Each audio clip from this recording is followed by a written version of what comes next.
સુરજન ચંદ્ર તારી આરતી ઉતારે, સૂરજને ચંદ્ર તારી આરતી ઉતારે, સૂરજન ચંદ્ર તારી આરતી ઉતારે પ્રભુ, સૂરજને ચંદ્ર તારી આરતી ઉતારે, હે નમણું કરે છે નર નારી વાલાજી તારી નમણું કરે છે નર નારી, હે વાલાજી તારી નમણું કરે છે નર નારી વાલાજી તારી નમણું કરે છે નર નારી. ઓ દ્વારિકાના જય દ્વારકાધીશ. કૃષ્ણ મુરારી, ઓ કૃષ્ણ મુરારી, હે દ્વારકાનાથ મારા કૃષ્ણ મુરારી. હે હલો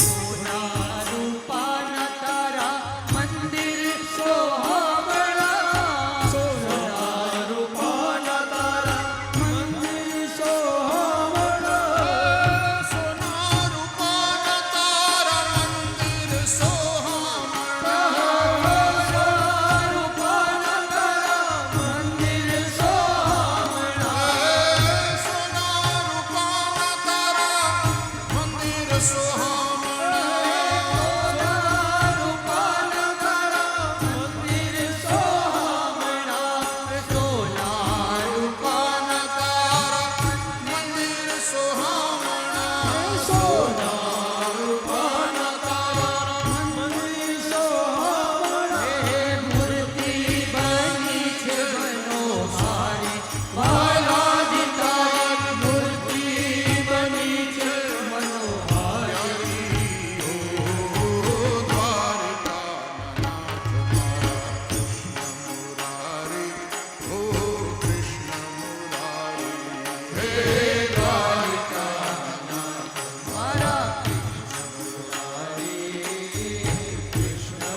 જય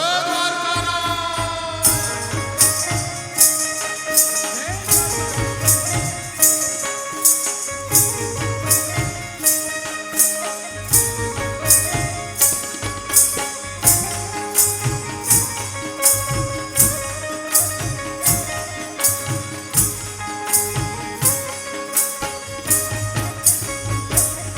હે ગોકુળિયામાં વાલો ગાયો ચરાવતા, ગોકુળિયામાં વાલો ગાયો ચરાવતા, ગોકુળિયામાં વાલો ગાયો ચરાવતા, ગોકુળિયામાં વાલો ગાયો ચરાવતા. વિશેષ કૃપા એ થઈ કે અમારા મોટાભાઈ સ્વર્ગીય શ્રી પરબતભાઈનો તો પૂજ્ય ભાઈશ્રી દ્વારા પ્રસ્તાવિત ભારતીય સંસ્કૃતિ સર્વધન ટ્રસ્ટી બનાવ્યા અને આખા વિશ્વ સાથે જોડાવી દીધા.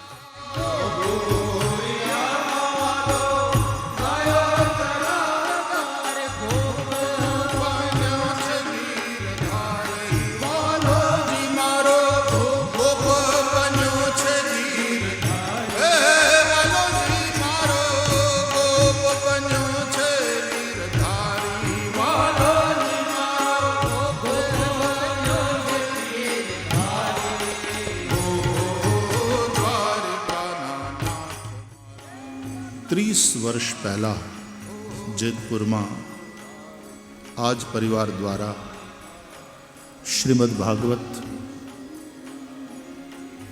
કથાનો આપણે સૌએ આનંદ લીધો હતો. બધી કથાઓ યાદ ન રહે પણ 30 વર્ષ કરતાં વધારે સમય થઈ ગયો હોવા છતાં જેતપુરની એ કથાની સ્મૃતિ, એ મંડપ, એ લોકો, એ ઉત્સાહ, એ આનંદ, આ બધું જ મારા મનમાં હજી એટલું જ તાજું છે કે જાણે 5-10 વર્ષ પહેલાં જે કથા થઈ હોય. અત્યારે આપણી વચ્ચે નથી એવા હિરપરા પરિવારના ઘણા બધા વડીલો, ખાસ કરીને અમારા પરબતભાઈ,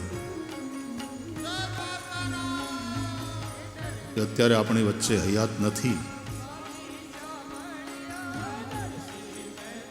પણ એ બધાની અવ્યક્ત ઉપસ્થિતિમાં અને બધા વડીલોએ કંઈક પુણ્ય કર્યા હશે, એના ફળ રૂપે આજે પુનઃ એકવાર આ પરિવાર દ્વારા શ્રીમદ ભાગવત જ્ઞાન યજ્ઞનો આપણને સૌને લાભ પ્રાપ્ત થઈ રહ્યો છે. નરસિંહ